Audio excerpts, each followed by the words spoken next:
Hello नमस्कार, कशा आहात सर्वजण माहीत असणार. तर चला, आज आरव मयंकच्या फरमाईशवर बनवणार आहे चिकन. तर एक बनवणार आहे आणि ते पण खूप मस्त बनवणार आहे आणि एक पद्धतीने बनवणार आहे तिखट. तर चला, दोन्ही तुमच्यासोबत मस्त अशी रेसिपी शेअर करणार आहे. आणि मयंकला आणि आरवला खूपच आवडतं बघा. पण मी ना सध्या आता मी सोडून दिले म्हणून मला काय आता बनवू वाटत नाही का, असं झालेलं आहे. पण मी नाही खात म्हणून पोरांचं तरी मन नाही मारता येणार नाही का. त्यामुळे मग गेली सकाळी पटकन असं जाऊन पोरांसाठी चिकन घेऊन आली आणि त्यांच्यासाठी आता बनवून घेत आहे. तर सर्वात पहिलं तर मी अद्रक, लसूण, पुदिना, कोथिंबीर ह्याची ना पेस्ट करून घेतलेली आणि तीच टाकलेली आहे तेलामध्ये. आणि त्यात हळद टाकली, थोडा गरम मसाला टाकलेला आहे, नॉर्मली गरम मसाला पावडर, बस एवढंच टाकलेलं आहे. आणि आपलं चिकन टाकून ना आता त्याला व्यवस्थित असं मिक्स करून घेणार आहे मी, बघू शकता तुम्ही.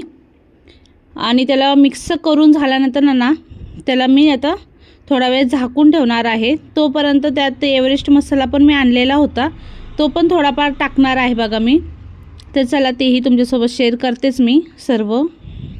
आणि खरं खूप टेस्टी लागतो बघा. एकदा तुम्ही असं लहान पोरांना नक्की करून द्या, पोरं आवडीने खातील. आणि मयंकसुद्धा खूप आवडीने खाल्लेलं त्यांनी. असं सुक्कं नाही केलेलं, हे मी पाण्याचंच केलेलं आहे पातळ. कारण की कसं आहे, पातळ असलं ना पोरं भातासोबतही खातात नाही का आवडीने. त्यामुळे एका साईडला मी पाणी गरम करायला ठेवलेलं आहे चिकनमध्ये टाकायला. तर हे बघा, पहिला थोडीशी वाफ दिलेली आहे, एक 5 ते 10 मिनटं. आणि त्यानंतर मी टाकलेलं आहे पाणी गरम करून टाकलं आणि त्यावर आता झाकून ठेवणार आहे. छान असं शिजल्यानंतर ना बंद करायचं आहे आपल्याला. त्यातला थोडासा भाग कमी झाला त्यानंतर आपल्याला बंद करायचं आहे बघा. तर चला, आता मी तिकडची तयारी करत आहे.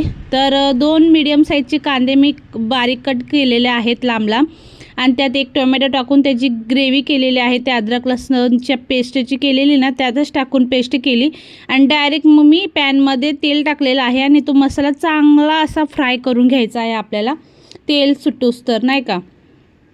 आणि त्यातही आपल्याला आता बेसिक मसाला टाकायचे आहेत. सर्वात पहिला तर आपला जो घरातला मसाला असतो ना, एसूर, तो टाकायचा आहे. त्याला आपण काय म्हणतात त्याला, घाटी मसाला वगैरे पण बोलतात नाही का. आता तोच टाकलेला आहे. थोडा धना पावडर टाकलेला आहे, लाल चटणी पावडर आणि थोडीशीच हळद टाकलेली आहे. कारण की आपण आणि ह्याच्यामध्ये टाकलेलंच होतं नाही का, त्यामुळे मग तसं टाकायचं आहे आपल्याला. तर ते टाकून झाल्यानंतर ना चांगलं असं मिक्स करून घ्यायचं आहे. तर आता उद्या तर आरवचा बड्डे आहे. मग त्यासाठी मला आता शॉपिंगला पण आम्ही जाणार आहे. ते म्हणजे कुठं डीमार्टला जाणार आहे, तेही तुमच्यासोबत मी पुढं शेअर केलेलंच आहे. त्यामुळे ब्लॉगच्या तुम्ही एंडिंगपर्यंत नक्की राहा. तुम्हाला मी ते सांगणारच आहे, किराणा दुकानातला आपल्याला किराणा परवडतो की डीमार्टमधला, तेही तुम्हाला डिटेलमध्ये मी सांगेलच. तर चला, आता इथं बघू शकता मसाला आपला मस्त असा फ्राय झालेला आहे. आणि सर्वात पहिलं तर मी मयंक आरवसाठी, तसं तर आरव खातो तिखट, मयंकचेच खूप नखरे असतात. त्या मयंकसाठी मी सप्पकवाला काढलेला आहे. आणि आपण जो पॅनमध्ये मसाला फ्राय केलेला आहे ना, तो सर्व व्यवस्थित टाकून दिलेला आहे आता. आणि व्यवस्थित असं मिक्स करून घेणार आहे मी. आणि जो आपली कढई पॅन होती ना, त्यामध्ये पण थोडं पाणी टाकून ना त्याला पण आता थोडं शिजवायला ठेवलेलं आहे. म्हणजे त्यातला जो पण मसाला असेल ना तो वरी येईल नाही का. आणि बाकीचा जो मसाला टाकलेला तो आपण मिक्स करून घेतलेला आहे एका साईडला. आणि 1-5 मिनटं आपल्याला हे करून घ्यायचं आहे, वाफवून घ्यायचं आहे. आणि 5 मिनटानंतर आपल्याला आता खोलून बघायचं. बघू शकता तेल वगैरे व्यवस्थित असं सेपरेट झालेलं आहे मस्त असं. आणि ग्रेव्हीसुद्धा मस्त अशी झालेली आहे. तर मी आरवला ताट वाढून दिलेलं आहे. मस्त चिकन रस्सा खूप टेस्टी झालेला बघा. आरव तो खूप आवडीने खातो ह्या गोष्टी, आणि मयंक पण. मग हे जे पप्पांना पण मी हेच वाढलेलं. तर छान अशा चपात्या आणि त्यांना असं छान ताट करून दिलं. त्यानंतर ना संध्याकाळच्या टायमाला आम्ही निघालो डीमार्टला, कारण की किराणा वगैरे पण मला भरायचा आहे त्यामुळे. आणि इथं बघू शकता मयंकचे नखरे, मयंकचे खूपच नखरे असतात बघा. इतकासा आहे पण खूपच नाटके असतात. त्यानंतर डायरेक्ट आम्ही ट्युशनला गेलो आरवच्या, कारण की आरवला पण घेऊन मग जायचं आहे. तर झालेलं आहे, आरवची 4ला ट्युशन सुटते, पण आम्ही 4:30ला जाऊन थांबलो नाही का. आणि मग त्याला मी घरनंच बनवून घेतलेलं. ते आता पुदिनाचा एक नवीन ज्यूस होता, तो बनवून आणलेला त्याला, तो दिला प्यायला मी. तो त्याने पण पिला. आणि इथं पोचलो आता. मग आम्ही डीमार्टपाशीच आता आलेलोच आहे, जवळच. आणि डीमार्टमध्ये ना मला खरं सांगते, किराणा घ्यायला आता इतकी सवय झालेली आहे ना, आणि मला डीमार्टच म्हणजे बरं वाटतं नाही का किराणा दुकानापेक्षा. काय फरक नाही आहे जास्तीत जास्त, नाही का. उलट किराणा दुकानामध्ये आपल्याला थोडंफार जास्त लागतं, नाही का. पण डीमार्टमध्ये आपल्याला स्वस्त चांगलं भेटतं. पण आपली ही चूक होती की आपण एक वस्तूच्या जागी आपण 10 वस्तू घेऊन येतो बघा घरी. तो आपला लॉस पॉईंट आहे. आणि त्यामुळे बघा डीमार्टमध्ये हाच आपला एक घाटा आहे. नाहीतर खूप चांगलं आहे डीमार्ट आणि आपल्याला परवडणारा पण असतो बघा. आपल्याला जी वस्तू पाहिजे ते आपण घेऊ शकतो. त्यामुळे मला आता डीमार्टमध्ये जावं वाटतं. आता सध्या तरी बघा माझ्या घरात सर्व होतं, तेल होतं, तांदूळ होतं, गहू होते.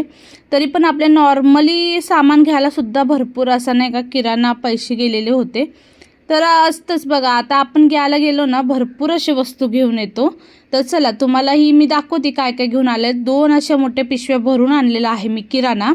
आणि त्यात कसं आहे ना, पोरं जास्त करून म्हणजे त्यात हे करतात. पोरांनी बघा आता ते आपलं चोकोस वगैरे 2-2 पॅकेट घेतलेले आहेत. आणि आता ते पोरं घेतली की त्यांना नको पण म्हणता येत नाही. आणि 1 बाय गेट 1 फ्री होतं ते, त्यामुळे घेतलेलं. त्यानंतर नाही इथं मी सनस्क्रीम घेऊन इतकी पस्तावले. म्हणजे ती सनस्क्रीम आहेच नाही आहे, D10 पॅक आहे. आणि ते मी घरी आल्यावर मला कळालं हे D10 पॅक आहे. मी तिथे लक्षच दिलं नाही. मग ह्यांनासुद्धा मी डिस्कस करत होती की मला सनस्क्रीम घ्यायची होती आणि सनस्क्रीम क्रीमच्या जागी D10 पॅक आला. आता काय करायचं, नाही का. मी ह्यांना म्हणत होती रिटर्न करून या, पण मी वरचा रॅपरसुद्धा खोललेला. मग हे बोलले जाऊ दे आता यूज कर. पण आता D10 पॅक आपण किती लावणार आहे, लावून सांगा बरं. मोठा पीस आहे आणि तो पण आपल्याला मला ना जरा कमी वाटला, नाही का. मी समजलं सनस्क्रीमचाच आहे लोटसचा, पण हे होता तो D10 पॅक होता. आणि आपल्याला 400 रुपयाला बाहेर भेटतो, पण तो मला 250 रुपयाला भेटला बघा इथं डीमार्टमध्ये. आणि माझं खरंच खूप मन उदास झालं. आणि लिप बाम वगैरे भरपूर अशा वस्तू आणलेल्या मी, भरपूर. आणि कसं आहे ना, एकदा आणले ना 1-1.5 ते 2 महिने आम्हाला काय जायची चिंताच नसते, नाही का. तर इथं बघू शकता मॅगी वगैरे हे पोरांना मी एकदाच आणते. मी काय कंटिन्यू आणत नसते आणि मी त्यांना देत पण नसती. जेव्हा कधी त्यांना खाऊच वाटला लई त्याच वेळेस मी देते, नाही तर देतच नाही, नाही का. तर मला तर खूपच टेन्शन आलेलं आहे D10 पॅकचं. आता काय करावं म्हणलं तर एकदा यूट्यूबला सर्च केलं आता कसं काय काय. आता आपण तर काय दररोज पार्लरला वगैरे जात नाही, जास्त काही माहीत नाही मला. पण त्यामुळे मग एकदा सर्च केलं यूट्यूबला, बघितलं कसं काय काय यूज करायचं आहे कसं नाही आहे. मग त्यातच माझं एक 15 ते 20 मिनटं गेला बघा मोबाईल बघण्यामध्येच. कारण की मला आलं खूपच टेन्शन ना, कारण की इतकं मोठा पॅक घेऊन काय करायचं आहे. घरात जास्त जण असली की काही वाटत नाही, नाही का. आता घरात आहे आम्ही दोघंच आणि ह्यांचा तर काय भरोसा नसतो. केलं तर मीच करणार आणि बाकीचं मग ते तसंच पडून राहणार. त्यामुळेच मला टेन्शन येत होतं. तर असं कुणासोबत होतं ते मला नक्की कळवा कमेंटमध्ये. तर इथं बघा पोरांची एक गडबड वेगळीच चाललेली होती आणि मयंकची एक लुडबड वेगळीच होती. मयंकला पाहिलं होतं मोबाईल, त्यामुळे बघा मयंक कसं मोबाईल काढून घेतला त्याने. आणि मला पण माझ्या कामाचं पडलेलं होतं भरपूर. आणि मग दुसऱ्या पिशवीतला पण भरपूर असं सामान काढला मी. आणि भरपूर असं किरकोळच जास्त करून होता, पण तोच खूप लागतो बघा घरात, अशी गोष्ट आहे. आणि आपल्याला छोट्या मोठ्या वस्तूच भरपूर असे लागतात, मग तेच मी भरलेले आहेत भरपूर असं.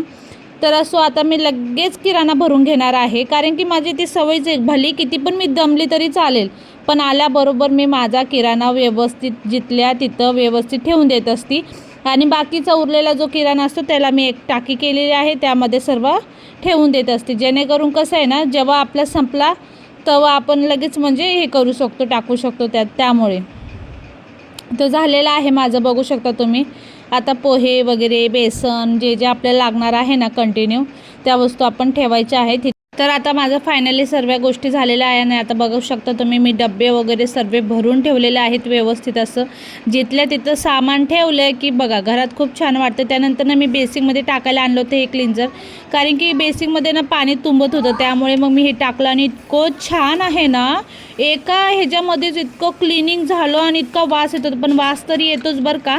आणि एक अर्ध्या तासाने आपल्याला पाणी टाकायचं असतं. आणि स्टार्टिंगला ते टाकली ना पुडी, तर त्यात आपल्याला एक अर्धी वाटीत टाकायचं असतं पाणी. आणि इतका आवाज येतो आणि खूप स्वच्छ होतं बरं का. तुम्हीसुद्धा एकदा नक्की आणा.